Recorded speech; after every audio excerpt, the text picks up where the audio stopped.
Tales worth it for the experience? Wondrous Tales is exactly 1/2 of a level worth of experience. So if you turn it in at level 79, it's incredible. If you turn it in at level 10, I don't even know if you can turn it in at 10, but if you turn it in at like level 50 here, it's garbage. Like a leveling roulette takes way less time than finishing Wondrous Tales. And a leveling roulette will get you 2 levels sometimes at low level.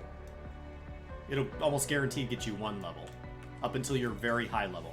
So the higher the level you are on the class you want to turn it in as, but it only matters what class you turn it in as. So I can do all 9 stamps as my warrior at level 80, and then I can go turn it in on a class I never play. So it is theoretically possible to take my samurai all the way to level 80 by doing Wondrous Tales, and every 2 weeks it'll gain a level. So in 60 weeks, so in just over a year, samurai would be level 80, and I would have never, ever, ever, ever heard combat music on my samurai. Ever. And it would have gone from 50 all the way to max level. Never played it. So you have 20 levels to gain on Reaper or Sage, right? So that's 40 weeks. So before 7.0, you could have your Sage and your Reaper capped with just Wondrous Tales. Never do anything else. In addition to that, Fido hits on the next way.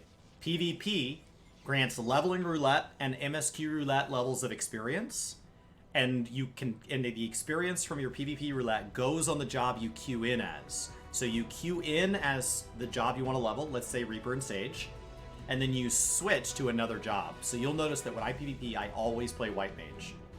And yet my White Mage isn't capped, and so I always queue into PvP as a different job. That job gains that experience.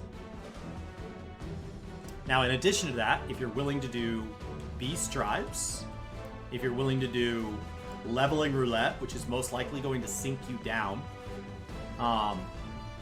if you're willing to do MSQ, which is not content, like I'm not playing the game right now, you would also level incredibly fast, and you would technically be playing your job, but you would never really need to know how it works. You wouldn't have to have all your abilities on the bar. You wouldn't have to ever get new gear. It doesn't matter. So, theoretically, I could level my samurai from 50 to 80 in a couple of weeks, doing leveling roulette, frontlines roulette, MSQ roulette each day, doing my Wondrous Tales once a week, and I would make it to level 80 and never really have played it. And so when people are like, well, I hate job skips because it means people hit cap and they don't know how to play their job. Not to mention that for new players, MSQ grants incredible amounts of experience and never asks you to play your job correctly. The handful of times that it says that you might want to play decently well are scenarios, and if you fail scenarios, it offers you to do those on an easier difficulty. So you could just hard fail it the first time intentionally, knock it down to very easy, everything just falls over, and then move on.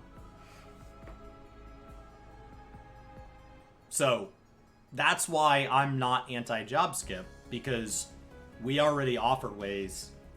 It's not like along the way we're saying get good at your job or stop playing it. Along the way, we allow you to progress endlessly. And that's before you consider things like hunt trains, fate trains, alliance raids, where you could just let other people carry you. So,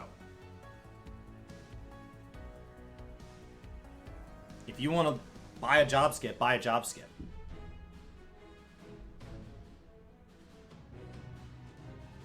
It's just $12 to save you from doing the task that skips your job without playing it anyway. So it's literally, would you rather play content that does not teach you your job but levels you rapidly, or would you rather purchase a skip for, right now, $12.50? They're half off.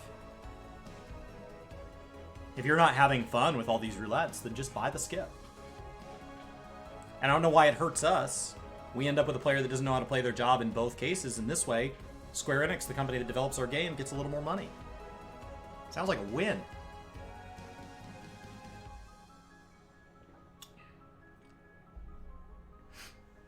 If we want people to learn to play the game, job quests and role quests need to step up. Things like Stone Sky Sierra need to step up. Things like Hall of the Novice need to step up. And guide makers need to keep making guides. More guides. All the guides.